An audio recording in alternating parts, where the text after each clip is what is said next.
Hey everybody, and welcome back to Emerald Coast. Day 6 of midwinter. And we have got ourselves a helper, I think it's Barb, over at Field 3, putting in our poplar. She just called down and asked us if we could bring her a pallet of poplar to refill the cedar. Really, it's running low. And, well, I guess it's a planter, isn't it? So we went and picked up 4 pallets. Not really sure how much it's going to take. Not really sure how far she's gotten in the planting process. But I do know what we're going to do is we're going to plant the poplar double thick. The normal guidance is to kind of skip every other row. Will kind of leave a gap between the rows of poplar, but we're going to go ahead and double fill that because of our environment down here. We've got plenty of sunshine and plenty of ample growing weather, so we don't really need to worry about the poplar's growth being stunted as a result of being planted too close together. Got our sugarcane field here. Come around the corner and take a little closer look at it.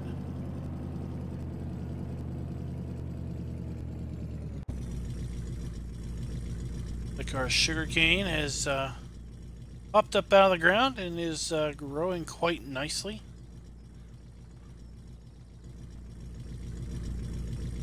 Like I said, it's going to be quite a while before we're going to be able to reap the rewards of that effort, that's for sure.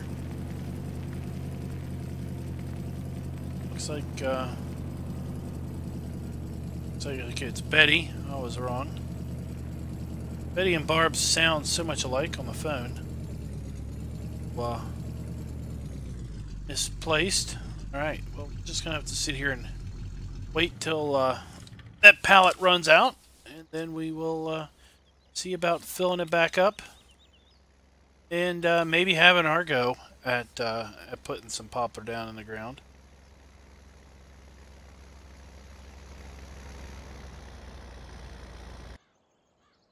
Oh, look. It's rather convenient. It ended right there. The row. Alright. Let's put this over here. Alright. You may notice we had to swap out the front weight pack here with a on the tractor with a 3-point attachment. And that was because, well, this thing is pretty heavy, and when it was empty it was fine, but when it had a full pallet of poplar in it, well, it was a bit too heavy for the planter. Let's go up here and let's go ahead and if we can't fill in here.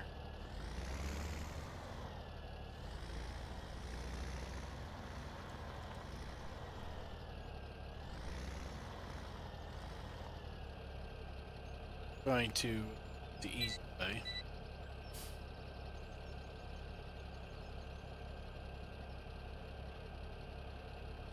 Let's do that one. Let's do that.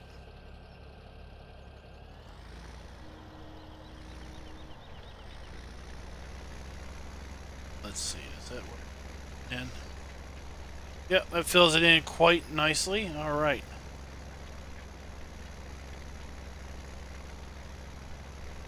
So like I said, we're going to go ahead and do a kind of a double thick planting here of poplar, just for the efforts of maximizing the yield here on this field.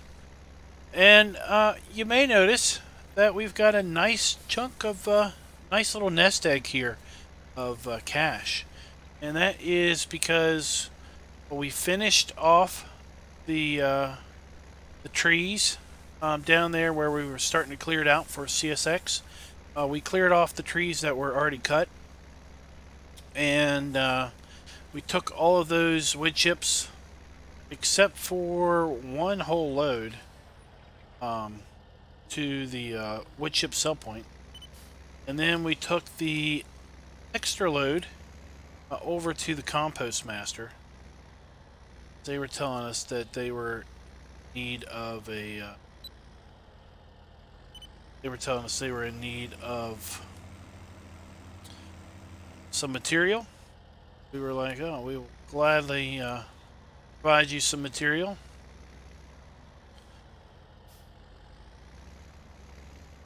Shift it.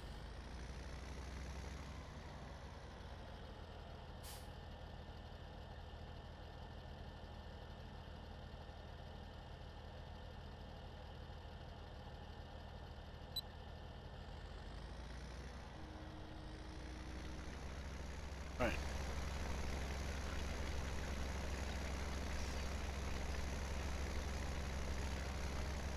Guess we'll just do it this way for a bit.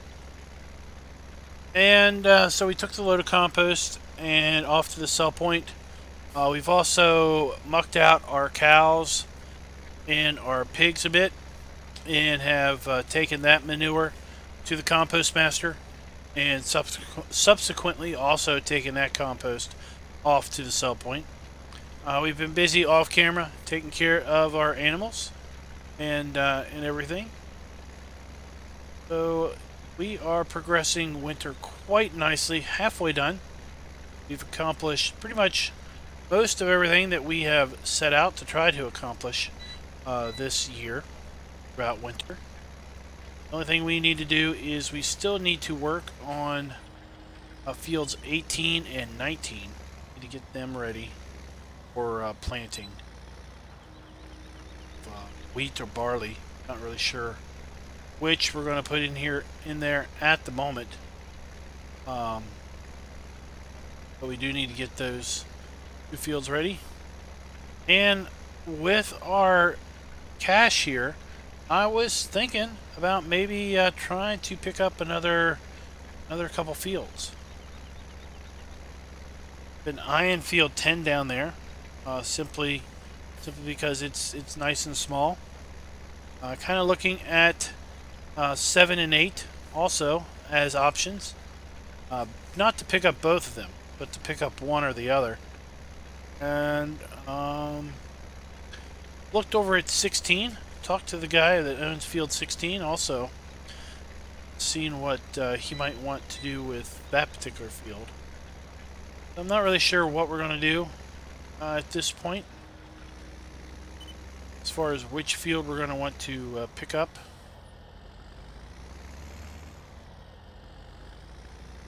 I do know I would like to see about maybe picking up another field before springtime. That way we'll be able to hopefully be in a position to be more profitable next year, because I'd like to expand our cow herd, like I mentioned.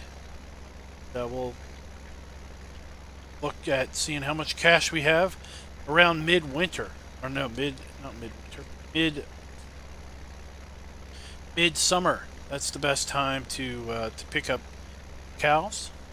I also want to expand our sheep herd a little bit, but the best time to do that is autumn, and we really didn't have. Well, we did expand our sheep herd last year, but the sheep and the pigs are pretty close together as far as when the best time to buy them is. So we really focused this year on getting the pigs up and running, everything. It's one reason why we didn't expand our sheep too terrible much this year.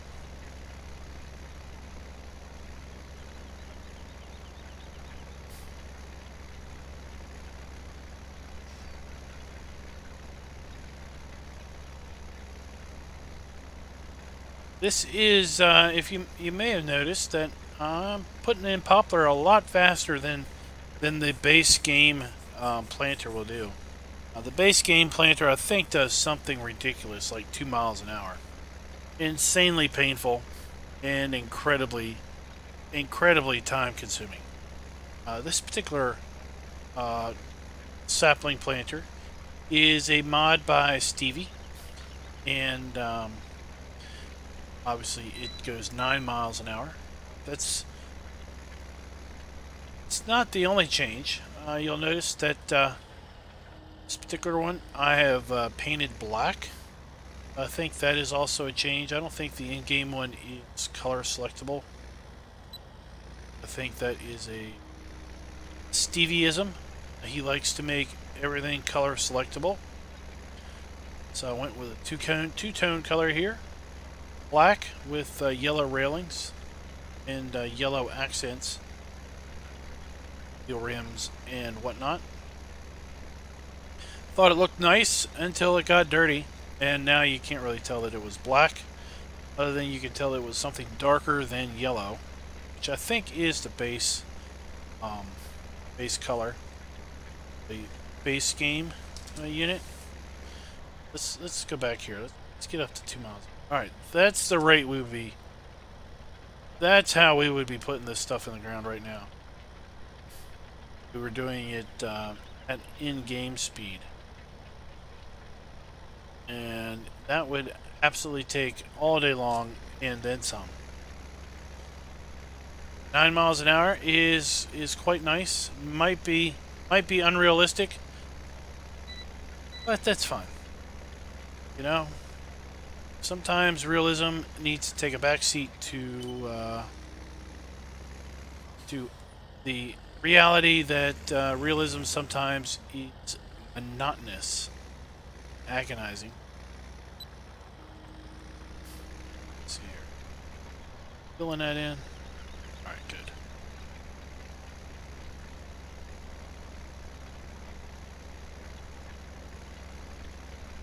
Well, guys, it's going to be just a whole bunch of back and forth and whatnot.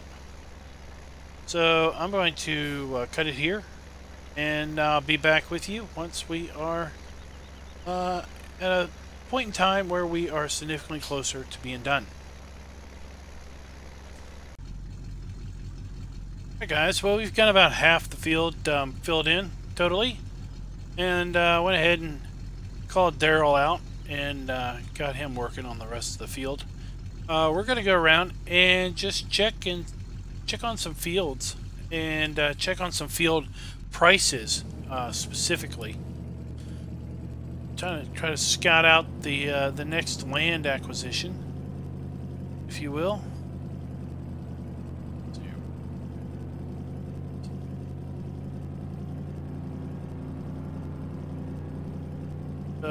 Sadly, Field 1 is way out of our price range. Still, would be nice to have that field, but it is still a bit too pricey. So let's go ahead and come on down here and let's check out a couple of these fields across the street.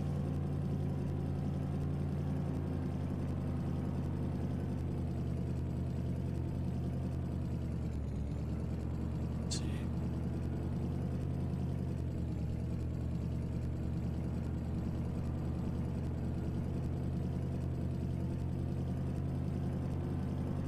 Haven't had rain in quite a while, but we still have a fair bit of mud around here. Let's check out field 8. Start with that one. It's $194,000. Not too bad. Wheat growing in here. So just under $200,000 for field 8.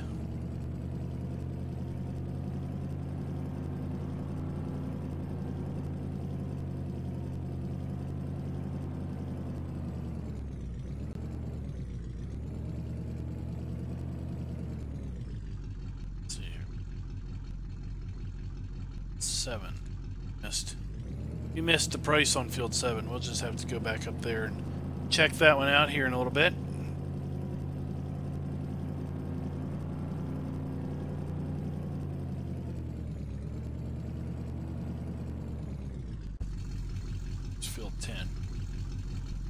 4.18 hectares, $123,000. Too bad. So that's like what, 200, 300 and some $1,000 there.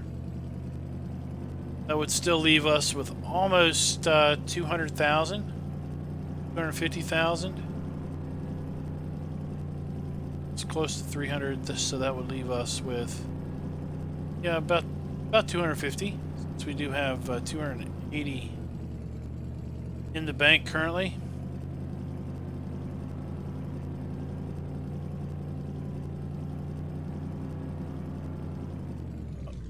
What's the sign? 293,000. That's almost 300,000 right there. So we could get field 7, or we could get fields 8 and 10. That particular price.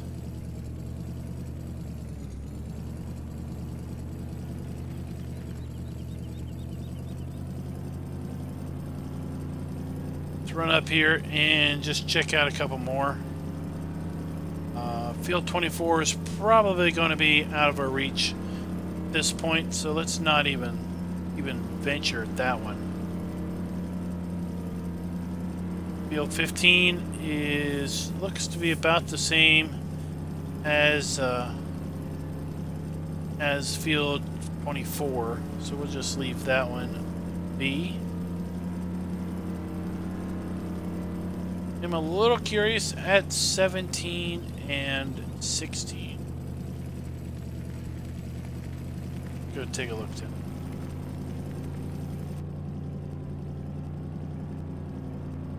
There was a comment left the other day about if I was planning on if one of the goals was to own all the fields at the end of the 10 years.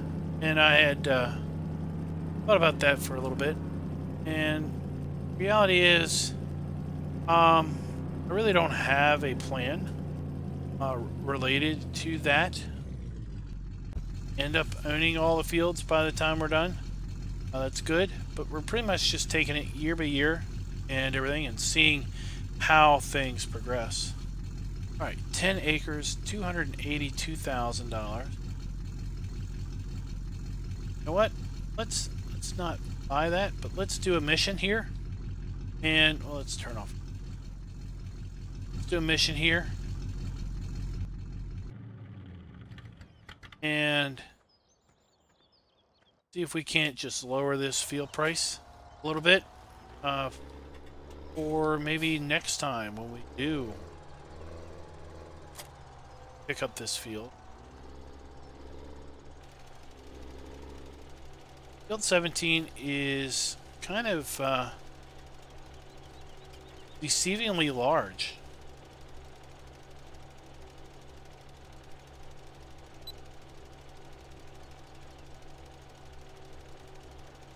Because it turns down and goes there around the back of those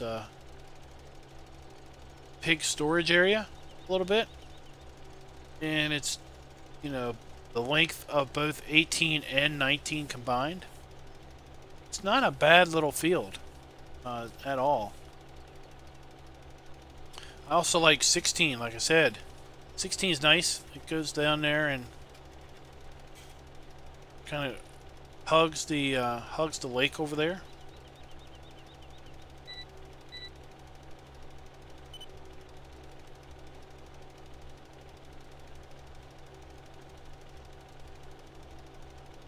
So, since we're doing a mission, let's talk a little bit about the things we know in Farm Sim 19 so far related to missions. And it looks like they are doing a pretty big overhaul with the mission system. But from what it sounds like, from some folks that were have been around since Farm Sim 15 or earlier, the missions are kind of some of the potential missions are like the missions that existed in 15. It's kind of interesting there, but the idea that there's going to be missions where you can pick not so much, yeah, missions where you can pick your own equipment or use equipment that's provided, like what we're doing here. Haul missions, missions where it's harvest and haul the crop off to supposedly off to market. You not only have to run your harvester up and down the field, but you're going to have to empty it in a truck and then haul the truck off somewhere. And what that kind of means is maybe the end, or probably the end, of timed missions, and now they're more of contracts. More like, you know, I'm going to pay you $15,000 if you harvest and haul my grain. And you accept that contract, and the contract may or may not have some type of a deadline. Don't know. But it definitely isn't a ticking time bomb, if you will, like these missions are, where you have 11 minutes, do the mission or fail. With the new mission system, it sounds like you're going to basically have, I'm going to pay you this much money to go out and do a particular job, and you don't really need to go do the job right away. Just as long as the job gets done, that's all that really matters to me. That's what it kind of sounds like. It's going to play out like that. Apparently there's like silage missions or bale missions where you have to mow and bale. So that all sounds pretty cool. And to some degree, you're going to need a revamped mission system with some of the difficulty levels and how they are setting up the potential for various styles of gameplay. So like you've got the normal, what would be, I guess, equivalent of normal mode in 17, have what's being called something like Farm Manager, where you have a large load of cash, no land, no equipment, and you basically have to buy your starting land, buy your starting equipment, and buy your fields, which is part of buying your land. Because it's not just buying fields, it's also buying farmyards and wooded areas so you can cut down trees. And you're going to need to be running missions, probably to lower prices on stuff. We assume that if you run a mission, you'll get stuff for less price than if you don't. But at a minimum, you're going to need the income from the mission in order to afford to buy some of the stuff early on in the game, or you're going to really be grinding it out. So eager to see that. And now that we are in September, we are just 2 months away, 2 months and some amount of days away from Farm Sim 19's release. So we should have seen the first what do they call it? First fact sheets. That's it. First, we should have seen the first fact sheets hit just last Friday. That is exciting. I am recording this video before the fact sheets have come out, but Giants have said that fact sheets will start on the first Friday of September. That is come and gone by the time this video is out, so we'll have to see what the fact sheet or fact sheets are that were released. There's a fair bit of speculation out there that we get the fact sheet on the 8R John Deere.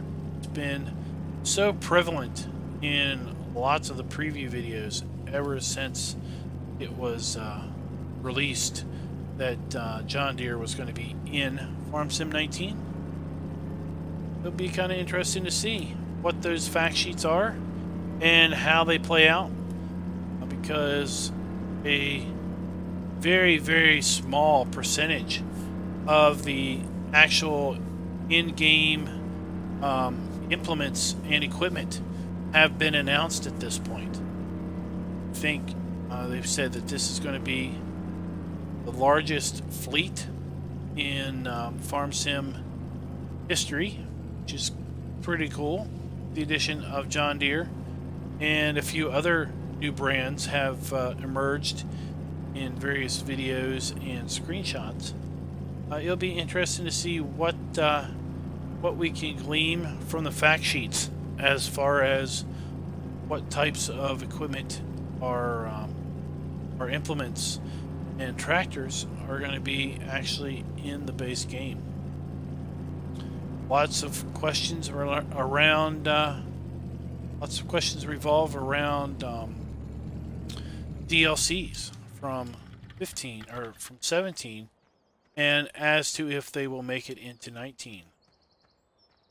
Just have to time will tell and wait and see. Looks like we have run out of pallet to fill up the pallet again. Then I will get this guy hired off and start working again. And then once he's done, I'll work on kind of filling everything in.